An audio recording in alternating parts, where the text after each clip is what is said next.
창세기 25장 19절로 34절까지의 말씀을 제가 받들어 읽겠습니다. 아브라함의 아들 이삭의 족보는 이러하니라. 아브라함이 이삭을 낳았고 이삭은 40세에 리브가를 맞이하여 아내를 삼았으니 리브가는 밧단 아람의 아람 족속 중 부두엘의 딸이요 아람 족속 중 라반의 누이였더라. 이삭이 그의 아내가 임신하지 못하므로 그를 위하여 여호와께 간구하매 여호와께서 그의 간구를 들으셨으므로 그의 아내 리브가가 임신하였더니 그 아들들이 그의 태 속에서 서로 싸우는지라. 그가 이르되 이럴 경우에는 내가 어찌할꼬 하고 가서 여호와께 묻자온대 여호와께서 그에게 이르시되 두 국민이 내 태중에 있구나. 두 민족이 내 복중에서부터 나누이리라. 이 족속이 저 족속보다 강하겠고 큰 자가 어린 자를 섬기리라 하셨더라. 그 해산 기한이 찬즉 태에 쌍둥이가 있었는데 먼저 나온 자는 붉고 전신이 털옷 같아서 이름을 에서라 하였고 후에 나온 아우는 손으로 에서의 발꿈치를 잡았으므로 그 이름을 야곱이라 하였으며 리브가가 그들을 낳을 때에 이삭이 60세였더라. 그 아이들이 장성함에 에서는 익숙한 사냥꾼이었으므로 들 사람이 되고 야곱은 조용한 사람이었으므로 장막에 거주하니 이삭은 에서가 사냥한 고기를 좋아하므로 그를 사랑하고 리브가는 야곱을 사랑하였더라. 야곱이 죽을 쑤었더니 에서가 들에서 돌아와서 심히 피곤하여 야곱에게 이르되 내가 피곤하니 그 붉은 것을 내가 먹게 하라 한지라. 그러므로 에서의 별명은 에돔이더라. 야곱이 이르되 형의 장자의 명분을 오늘 내게 팔라. 에서가 이르되 내가 죽게 되었으니 이 장자의 명분이 내게 무엇이 유익하리요. 야곱이 이르되 오늘 내게 맹세하라. 에서가 맹세하고 장자의 명분을 야곱에게 판지라. 야곱이 떡과 팥죽을 에서에게 주매 에서가 먹으며 마시고 일어나 갔으니 에서가 장자의 명분을 가볍게 여김이었더라. 아멘. 오늘부터 다시 창세기의 이야기를 하고자 합니다. 창세기 12장에서 시작된 아브라함의 이야기는 25장 아브라함의 죽음으로 끝나게 되었습니다. 그리고 오늘 본문 말씀 25장 19절을 보면 아브라함의 아들 이삭의 족보는 이러하니라 이렇게 말을 하면서 이제 이삭 가정의 이야기가 시작이 됩니다. 이 이삭 가정의 이야기는 이삭의 죽음이 언급되는 창세기 35장 말미에서 끝나게 됩니다. 요즘 TV 예능 프로그램 슈퍼맨이 돌아왔다가 대세입니다. 이 프로그램을 보면 배우 송일국 씨의 세 아들 대한이, 민국이, 만세, 대한민국 만세 이 세 아들 삼둥이가 아주 인기가 있습니다. 그리고 개그맨 이휘재 씨의 쌍둥이 아들 서준이 이야기가 또한 재미가 있습니다. 쌍둥이 아들들의 아웅다웅하는 모습이 사람들에게 재미와 감동을 주고 있습니다. 진작 그 아버지들은 조연에 불과합니다. 이삭 가정의 이야기는 이삭이 주인공이라기보다는 그의 쌍둥이 아들 에서와 야곱이 주인공이라 할 수 있습니다. 진작 이삭 자신의 이야기는 별로 재미가 없습니다. 하지만 쌍둥이 아들의 이 이야기는 흥미진진하게 전개됩니다. 오늘 본문의 이야기는 쌍둥이 아들을 임신한 리브가에게 들려주신 하나님의 말씀이 특별합니다. 큰 자가 어린 자를 섬기게 되리라. 이 말씀은 이삭 가정을 향하신 하나님의 선택과 뜻을 말하고 있습니다. 비록 이 가족의 구성원들이 하나님의 선택과 뜻에 반응하는 모습은 다를지라도 하나님의 뜻은 결국 이루어져 가는 것이 이 이야기의 주제입니다. 우리는 우리를 향하신 하나님의 뜻에 관해서 관심이 많습니다. 그래서 그 뜻이 무엇인지, 그 뜻이 어떻게 이루어질지를 우리가 관심을 가지고 기도하고 있습니다. 그런데 진작 하나님의 뜻에 대하여 과연 우리는 매일 묻고 있는지, 아니면 하나님의 뜻과 상관없이 내 자신은 내 마음대로 살고 있지 않은지, 아니면 하나님의 뜻을 알면서 그것을 억지로 내 방식과 내 수단대로 만들어가고 조작하고 있지 않은지, 하나님의 뜻을 물으면서도 우리 자신은 하나님의 뜻에 관해서 어떻게 응답하며 사는지를 살펴보아야 됩니다. 이삭 가정의 사람들이 하나님의 뜻에 관해서 그들은 들었습니다. 그러나 하나님의 뜻에 관하여 어떻게 살고 있는지 각각의 모습이 다릅니다. 첫 번째로 특별히 부모가 된 이삭과 리브가는 기도하면서 하나님의 뜻을 물었던 사람들이었습니다. 이삭은 나이 40세에 아버지 아브라함의 종이 고향 밧단 아람에서 데려온 리브가를 만나 결혼을 하게 됩니다. 40세의 노총각이 젊고 이쁜 리브가와 결혼을 하면서 그는 위로를 얻고 기쁨을 얻었습니다. 3년 전에 어머니 사라가 죽음으로 인해서 크게 상심한 이 아들이었습니다. 40세의 이 노총각이 기쁨을 얻는 장면을 보면서 우리 교회에 40세에 결혼한 목사가 있습니다. 누구라고 말은 하지 않겠지만 젊고 이쁜 사모님을 만나서 이 아들, 이쁜 아들을 얻고 사는 모습을 보면서 얼마나 부러웠는지 모릅니다. 저는 그런 기쁨이 없습니다. 제가 위험한 발언을 잠시 했습니다. 그런데 이렇게 기쁨으로 가정을 이루었던 이삭에게 오늘 말씀을 보면 큰 근심이 생겼습니다. 아내 리브가와 결혼한 지 20년이 지나도록 자녀가 없는 것이었습니다. 지금도 마찬가지이지만 불임의 부부나 혹은 여러 가지 이유로 자녀가 없는 부부의 마음에는 아픔과 상처가 있기 마련입니다. 결혼한 지 20년의 세월이 흐르고 이삭의 나이가 60세가 될 때까지 아내 리브가에게 아이가 생기지 않아 부부는 상심의 세월을 보내고 있었습니다. 아버지 아브라함은 여전히 살아있고 그가 낳은 많은 이복 형제들이 자손을 낳으며 그의 가정 곁에 살고 있었습니다. 자신의 가정과 비교되는 그 모습이 말할 수 없는 고통을 부부에게 주었던 것이 분명합니다. 이삭은 아버지 아브라함에게 자손뿐만 아니라 그 후손을 통하여 큰 민족을 이루겠다라는 그 약속에 대해서 아마 아버지 아브라함으로부터 듣고 있었습니다. 그러나 하나님께서 약속하신 그 사실이, 그 약속이 자신의 가정에 아직 자녀도 없는 자신의 가정을 보면서 아마 한탄하고 있었지 않겠습니까? 그래서 21절을 보면 이삭이 아내 리브가를 위하여 하나님께 기도하였다, 그렇게 기록되어 있습니다. 제가 생각할 때 이 기도는 단순히 불임의 아내를 위해서 기도하는 그 기도를 넘어서서 자신의 가정을 향하신 하나님의 뜻을 묻는 기도라고 생각을 합니다. 20년의 긴 세월 동안 자신의 가정을 향하신 하나님의 뜻이 무엇인지를 아마 묻고 기도하고 있었을 것입니다. 임신하지 못하는 아내를 한번 보고는 갑자기 생각이 나서 그녀를 위하여 기도하였다, 그렇게 생각되지 않습니다. 아마 고통과 상심 가운데 있는 자신과 아내를 바라보면서 과연 자신의 가정을 향하신 하나님의 뜻이 무엇인지를 늘 기도하고 있었지 않겠습니까? 그래서 이 기도는 긴 세월의 기도라고 저는 생각을 합니다. 기독교의 기도가 무엇이라고 생각합니까? 우리의 기도가 다른 사람들, 다른 종교 혹은 이방인들의 기도와 어떻게 달라야 한다고 생각을 합니까?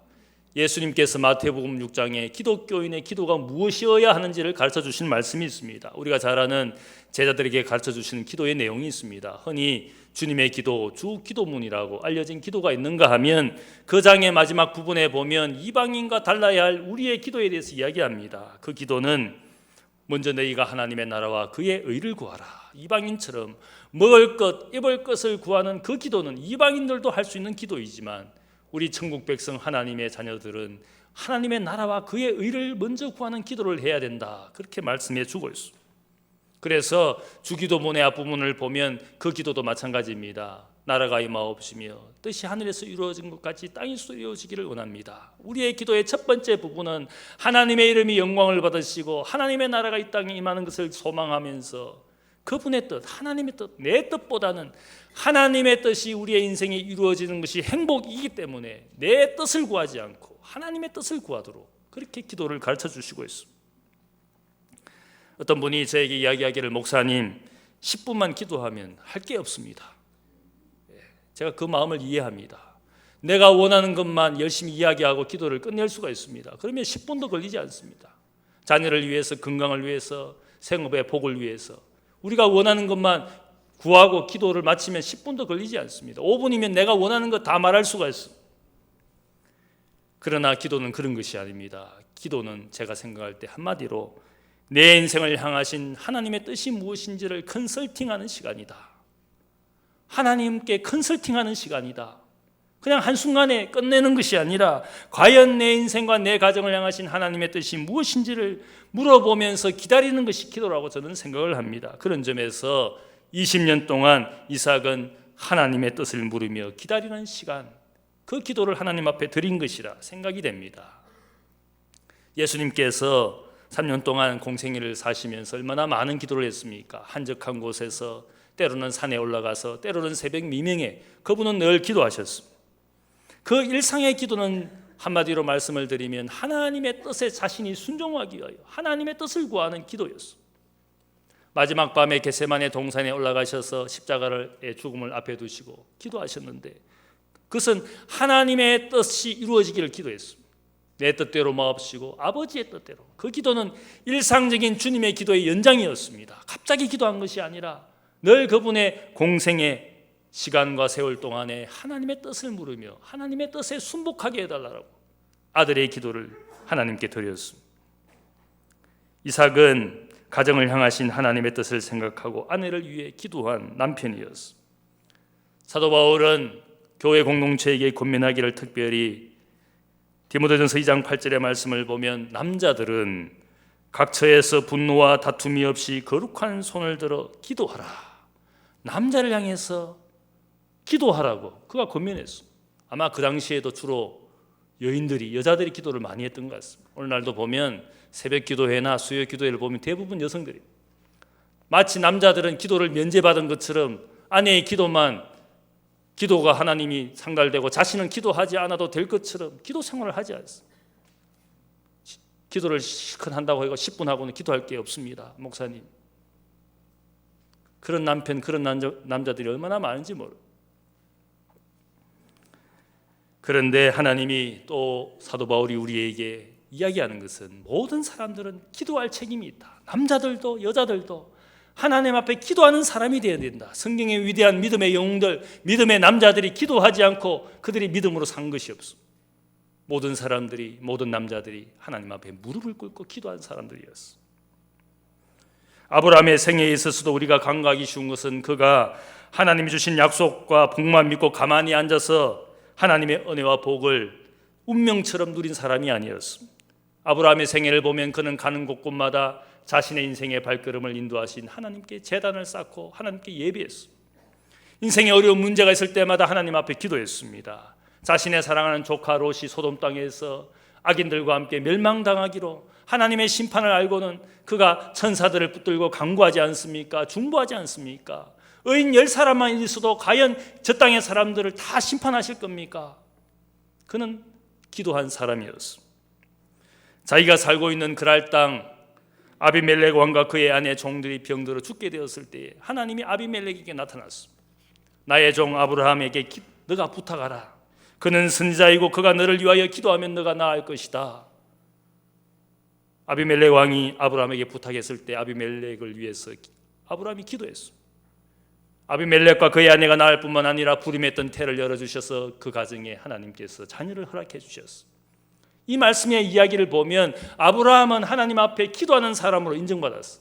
그는 선지자이고 너를 위하여 기도하면 너가 낫게 될 것이다. 그의 기도를 요청하라. 이 말씀은 아브라함이 얼마나 기도의 사람인지를 하나님이 인정했다는 말씀입니다. 예배와 기도의 삶을 통하여 하나님 주신 복과 약속을 당연히 받은 인생으로서 누리며 산 것이 아니라 그 복과 은총에 대하여 응답하면서 기도하며 예배하며 사는 아브라함이었습니다. 우리가 흔히 아브라함 당연히 복을 받고 약속을 받아서 누렸다. 그것이 아닙니다. 예배와 기도의 사람인 것을 하나님이 인정하셨습니다. 아들 이삭도 아버지 아브라함의 기도하는 삶을 이어받았습니다. 요즘 성장한 저의 아들 딸이 저에게 핀잔을 주며 하는 말이 있습니다.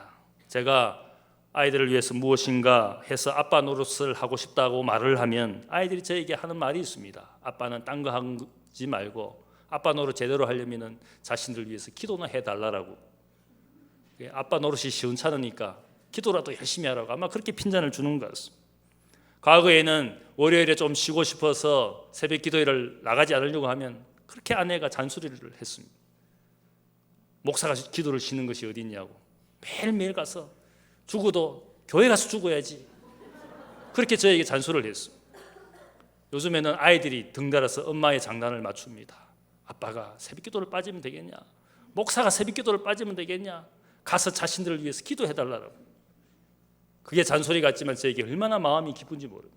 그래도 아이들이 또 아내가 남편이 아빠가 기도하는 아빠, 기도하는 남편인 것을 자랑스러워하고 좋아한다는 것을 제가 깨달았어요.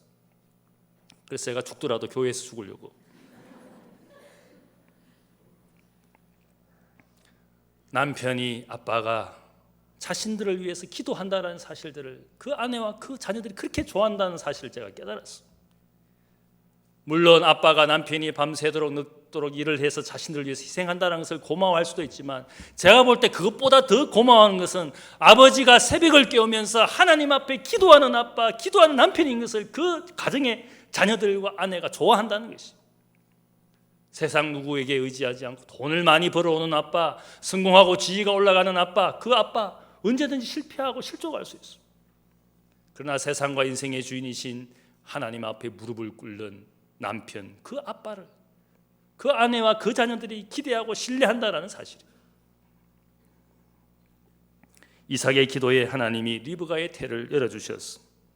문제는 그 태의 생명이 쌍둥이였고 이 쌍둥이 형제들이 어머니의 태를 전쟁터처럼 생각하고 싸우는 것이었어. 아마 이것은 리브가가 당하는 임신의 고통 때문에 아마 그런 표현을 쓴 것 같습니다. 리브가가 임신의 고통 때문에 하나님께 기도했습니다. 이럴 경우에 제가 어찌해야 됩니까? 히브리어 원문을 직역하면 하나님 왜 이런 고통이 제게 있는 것입니까? 불임의 고통을 20년의 세월 동안 제가 맛보며 살았는데 이제 임신했는데 왜 임신의 고통이 이토록 큰 것입니까? 하나님 왜 내게 고통을 계속 하십니까? 계속 주십니까? 그런 기도였어요. 어떤 분이 그런 이야기를 합니다. 고통은 하나님의 뜻을 묻게 만드는 것이기 때문에 고통은 하나님의 선물이다. 고통 때문에 하나님의 뜻을 묻게 되는 것이니까 그 고통은 결국 우리에게 형벌도 아니고 재난도 아니고 고통은 하나님의 선물이다. 하나님의 뜻을 찾게 되었고 묻기 때문에 그 고통 자체가 우리에게 축복이라고 말하였습니다. 우리의 인생에 고통이 있습니까?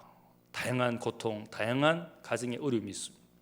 그 모든 고통과 어려움 속에서 우리가 하나님의 뜻을 물어보기 때문에 그것은 우리에게 축복인 줄로 믿습니다. 선물이 될 수 있습니다. 이 여인의 기도에 하나님께서 놀라운 하나님의 뜻을 그녀에게 선포해 줍니다. 두 국민이 너의 태중에 있구나. 두 민족이 너의 복중에서부터 나누이리라. 이 족속이 저 족속보다 강하겠고 큰 자가 어린 자를 섬기게 되리라. 하나님의 뜻은 두 형제가 각각 에돔과 이스라엘 민족이라는 두 민족을 이루겠다라고 말씀하실 뿐만 아니라 큰 자의 민족이 작은 자의 민족을 섬기게 될 것을 미래의 이스라엘 민족을 향하신 하나님의 뜻을 이야기해 주었습니다. 고통 가운데 이삭과 리브가는 하나님의 뜻을 묻는 구하는 부부였습니다. 두 번째는 에스라는 이 형제의 형에 대해서 이야기를 합니다. 에스는 오늘 이 말씀을 보면 하나님의 뜻에 반하여 어리석게 산 인생인 것을 가르쳐 줍니다. 쌍둥이 에서와 야곱의 이야기 가운데서 동생 야곱을 향하신 하나님의 우호적인 선택과 사랑을 베푸셨습니다. 하나님이 왜 그런 선택을 하셨는가 우리가 의문을 제기할 수 있습니다. 하나님의 주권이 무엇이고 뜻이 무엇인가? 그런 의문을 우리가 제기할 수 있지만 오늘 이 이야기의 전개를 보면 이 이야기 속에서 에스가 어떤 사람이고 야곱이 어떤 사람인지 그들의 품성을 우리가 볼 수가 있습니다. 분명한 것은 두 사람 누구도 하나님의 은총과 복을 당연히 받을 만한 캐릭터 품성은 결코 아니었습니다. 우리가 우리의 인격에 대해서 이야기할 때 품성과 혹은 개성을 나누어서 생각할 수가 있습니다. 모든 사람들은 선천적인 어떤 퍼스널리티, 개성 혹은 인성을 가지고 태어났습니다. 제가 생각하니까 저는 굉장히 성격이 급한 사람, 제가 보니까 양 목사님 굉장히 성격이 느긋한 사람. 그것은 제가 볼 때 어떤 점에서는 선천적인 것입니다. 그런데 우리가 가진 다른 인격이 있습니다. 그것은 품성이라고 번역할 수 있는 캐릭터라는 것이 있습니다. 이것은 우리가 후천적으로 만들어내는 것입니다. 내가 어떤 품성을 가진 사람이 될 것인가, 어떤 성품을 가진 사람이 될 것인가, 이것은 우리가 후천적으로 만드는 것이라 할 수 있습니다. 에서는 쌍둥이 형제의 형이면서 집안의 미래를 책임진 장자였습니다. 이 장자의 신분이라는 것은 특별한 혜택이 있었습니다. 아버지의 유업을 다른 형제들보다 2배를 가질 수 있는 특권이 있었습니다. 이 신분은 특별한 복과 특별한 혜택을 이야기합니다. 오늘 이야기를 보면 에서는 사냥꾼으로 살면서 아버지의 사랑을 특별히 받았습니다. 아버지 이삭은 자신의 장자 에서가 사냥한 고기를 별식으로 먹는 것을 좋아했기 때문에 이 아들을 편애했습니다. 기도의 사람 이삭이 작은 집착 때문에 잘못된 사랑을 하고 있었습니다. 우리도 보면 신앙 좋은 사람들이 이상한 습관, 잘못된 집착 때문에 잘못된 사랑을 하고 있는, 잘못된 헌신을 하고 있는 것을 볼 수가 있습니다. 어느 날 이 에서가 숲을 다니면서 사냥하다가 지친 상태에서 동생 야곱을 만나게 되었습니다. 동생이 끓이고 있는 붉은 죽을 먹어서 허기를 면하고자 동생에게 요청했습니다. 이때 기다렸다는 듯이 동생 야곱이 족군을 내겁니다. 자신의 죽을 주는 대신에 형이 장자의 명분을 자신에게 양도하라고 그렇게 족군을 내걸고 말합니다. 이 이야기에서 형 에서는 팥죽 한 그릇으로 배고픔을 면하기 위해서 자신에게 주어진 장자의 특권을 쉽게 동생 야곱에게 양도합니다. 이 이야기의 마지막을 보면 이러한 에서의 행동을 창세기 저자가 이야기합니다. 그의 품성에 대해서 이야기합니다. 장자의 명분을 가볍게 여긴 행위였고 그의 품성이었다. 사실 이 이야기를 보면 고대의 사회법에는 장자의 특권을 사고 팔 수 있는 것이 결코 아니었습니다.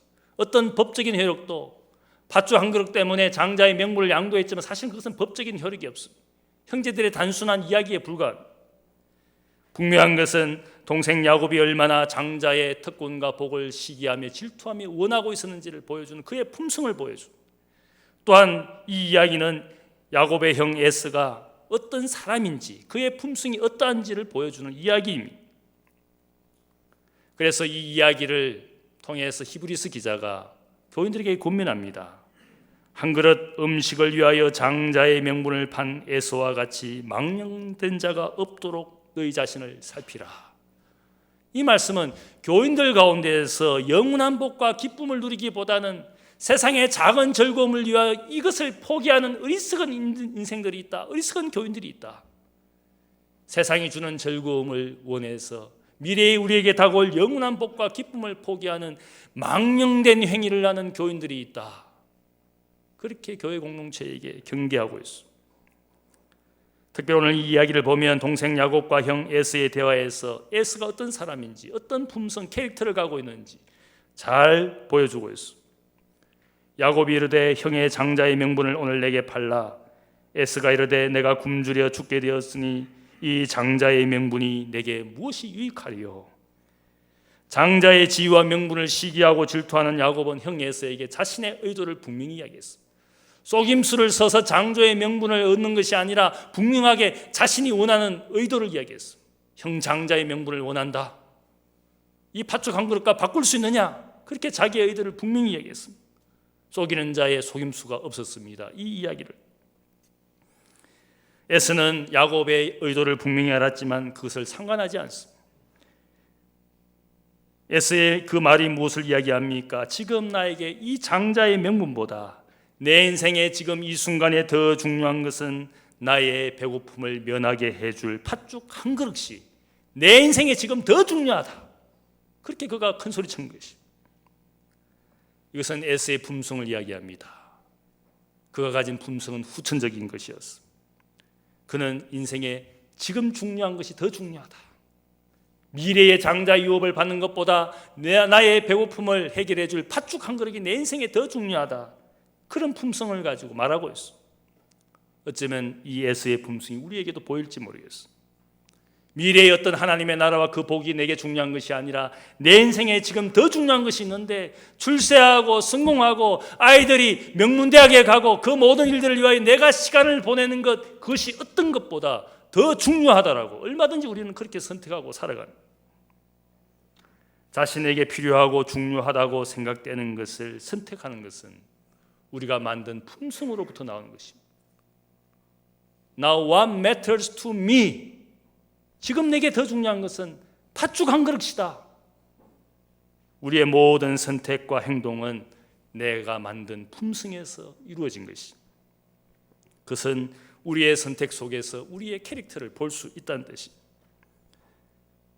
말씀과 기도 생활보다 더 다른 것이 필요하고 더 중요하다고 생각하기 때문에 내가 지금 그것을 선택하고 있을 뿐입니다. 주일 예배 시간에 예배 드리지 않고 다른 것을 하고 있다는 것은 내가 그것이 더 중요하다고 생각하는 나의 품성을 내가 보여주는 것이라 할 수 있어. 내 인생에 지금 무엇이 더 중요한가? 나의 선택과 나의 행동에서 다 드러나는 것입니다. 하나님은 우리의 품성과 우리의 중심을 보고 계시는 거예요. 그래서 창세기 저자나 히브리서 저자는 이 S의 품성에 대해서 이야기합니다. 팥죽 한 그릇을 가지고 장자의 명분을 양도하는, 그가 얼마나 하나님이 주신 이 장자의 축복을 경시하는 인생인지를 창세기 저자가 기록했어. 히브리서 저자도 마찬가지로 팥죽 한 그릇을 가지고 그것을 선택하는 이 S가 하나님 앞에 망령된 사람이다. 이 망령되다라는 표현은 바로 무신론 자와 같은 세속적인 그런 뜻을 가지고 있어. 하나님의 복과 은혜를 무시하고 사는 인생은 망령된 인생이고, 너희는 망령된 인생의 삶을 살지 말라라고.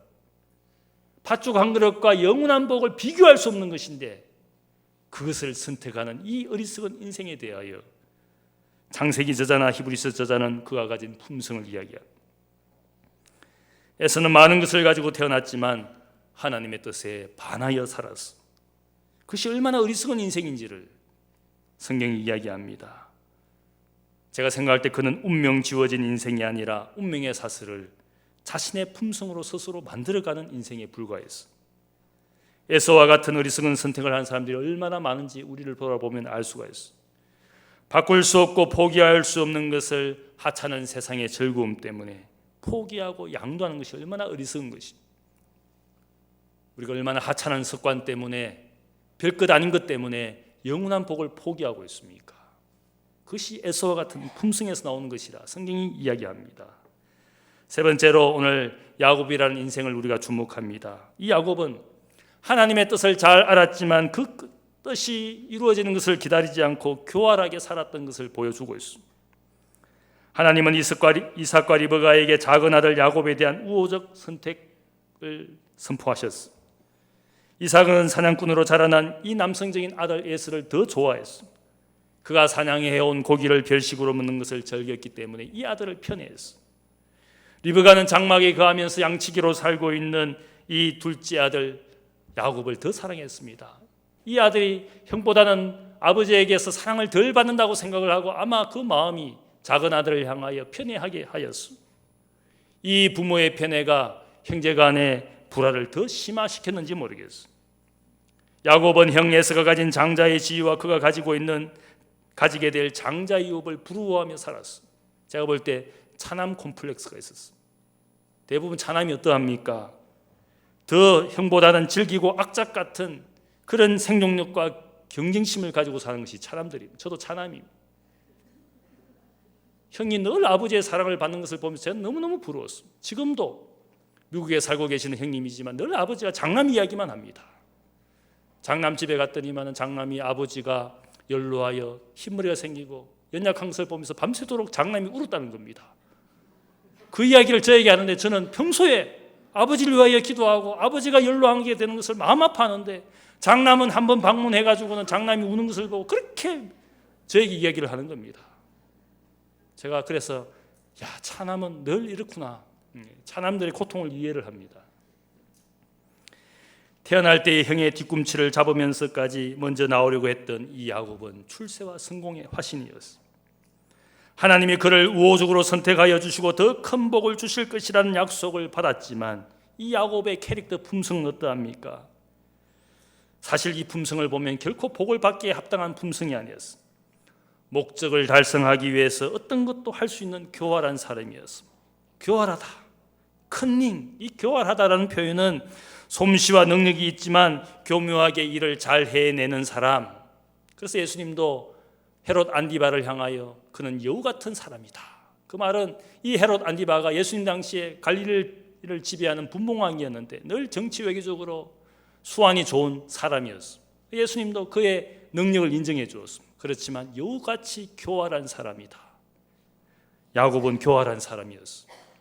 능력과 재주가 있었던 사람이었습니다. 하나님의 약속과 복을 받았지만 자신의 귀로 들어야 되고 눈으로 보는 것을 원했습니다. 약속을 말로만 받는 것을 원치 않았습니다. 도장을 찍고 보증을 받아야 했습니다. 그덕그덕 그 약속이 자기의 것인 것을, 그 복이 자기의 것인 것을 확인받아야 안심이 되었던 사람이었습니다. 형으로부터도 약속을 받고 아버지로부터도 확인받아야 되면서 그가 얼마나 하나님의 뜻과 하나님의 약속을 알았지만 자기의 재주와 능력을 발휘해서 그것을 확인받아야 했습니다.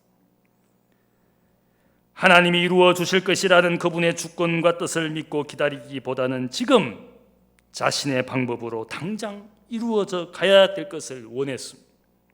그래서 때로는 아버지와 형과의 관계를 해치면서까지 오직 성공과 복을 원했던 사람이었습니다. 자기가 복을 받고 자신이 약속을 받으면 누군가 상처를 받는 것도 상관하지 않았습니다. 아버지가 될지라도 형이 될지라도 별로 상관하지 않았습니다. 성공하기 위해서 그렇게 사는 분들 많지 않습니까? 어쩌면 우리 모두는 하나님의 약속과 복을 믿지도 기다리지도 못하는 야곱과 같은 인생인지 모르겠습니다. 그래서 선지자는 너 구더기 같은 야곱아, 야곱의 품성을 가진 인생을 향하여 너 구더기 같은 교활한 인생, 야곱과 같은 너의 인생아. 선지자가 우리 모든 인생을 향하여 그렇게 외쳤어. 부모가 된 이삭과 리브가는 하나님께 기도하였지만 작은 집착이 형제간의 불화를 더 만들어내었습니다. 형 에서는 장자의 명분과 특권을 가졌지만 팥죽 한 그릇 때문에 그 모든 것을 경시하며 포기하는 어리석은 선택을 한 인생이었습니다. 야곱은 하나님의 우호적인 사랑과 뜻을 알았지만 믿지도 기다리지도 않았습니다. 어떤 수단과 방법을 동원하더라도 스스로 이루고자 하였던 인생이었습니다. 우리는 기도하지만 하나님의 뜻과 상관없이 얼마나 살고 있습니까? 우리는 더 귀하고 소중한 것을 이미 가지고 있지만 스스로 어리석은 선택과 행동을 하는 사람들입니다.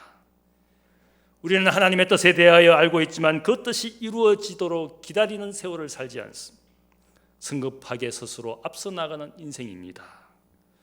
이삭의 모든 가족들이 그러한 품성을 가졌습니다. 이러한 인간들의 모습과 품성에도 불구하고 오늘 이 이야기의 전개를 보면 결국 하나님의 뜻을 이루어 가시는 하나님을 보여줍니다. 인간의 부족함과 연약한 품성에도 하나님이 그분의 뜻을 이루어 갑니다.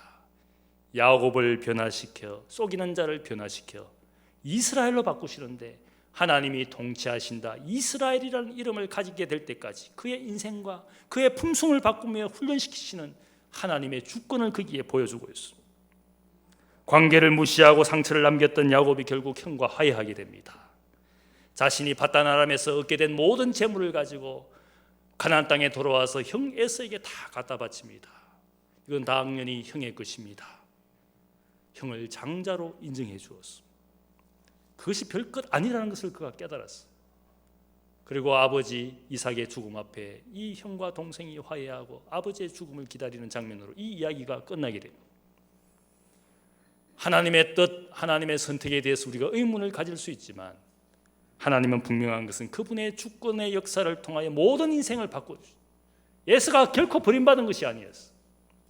하나님 안에서 두 민족을 이루게 해주시고 아브라함을 통하여 많은 민족이 복을 받게 해주시는 하나님의 보편적인 은혜와 복이 모든 인생들에게 이미 주어져 있었어요. 다만 인생이 하나님의 뜻을 믿지 못하고 자기 마음대로 살고 자기 수단대로 이루어가고자 하는 이 인생이 결국 문제인 것을 말씀하고 있습니다. 여러분은 주권자이신 하나님을 믿습니까? 우리 인생을 행복하게 해주실 하나님의 뜻을 기다리고 살고 있습니까? 무엇이 여러분의 기도입니까? 하나님의 뜻을 묻고 하나님의 뜻을 기다리는 기도입니까? 아니면 내가 원하는 것만 말하고 끝나는 그런 이방인의 기도를 하며 살고 있습니까? 우리의 기도는 달라야 됩니다. 우리를 향하신 하나님의 뜻을 온전히 신뢰하고 순종하면 우리의 인생이 하나님의 뜻 가운데 행복하게 될 줄로 믿습니다. 이 믿음 가지고 사시는 여러분들 되시기를 주님의 이름으로 축복합니다. 기도하겠습니다. 사랑의 아버지 하나님 감사합니다. 우리는 기도 가운데서도 내가 원하는 것, 내 뜻만을 구하며 살다가 어리석은 인생의 선택을 늘 하는 에서와 같고 야곱과 같은 인생입니다. 하나님 아버지, 그러나 인생의 모양을 넘어서서 하나님의 뜻을 이루셔서 인생을 행복하게 해주실 하나님을 온전히 신뢰합니다. 주여 이루어 주옵소서. 하나님의 뜻이 우리의 인생과 가정에 이루어지기를 기다립니다. 다만 우리는 순종하고 기도하며 기다리게 하여 주옵소서. 그분의 뜻이 우리의 뜻보다 더 온전하고 유익한 줄로 믿습니다. 하나님의 뜻을 기다려 그 뜻에 순종하여 인생의 기쁨과 감사가 이 가을에 넘치기를 원합니다. 감사하며 예수님의 이름으로 기도하옵나이다. 아멘.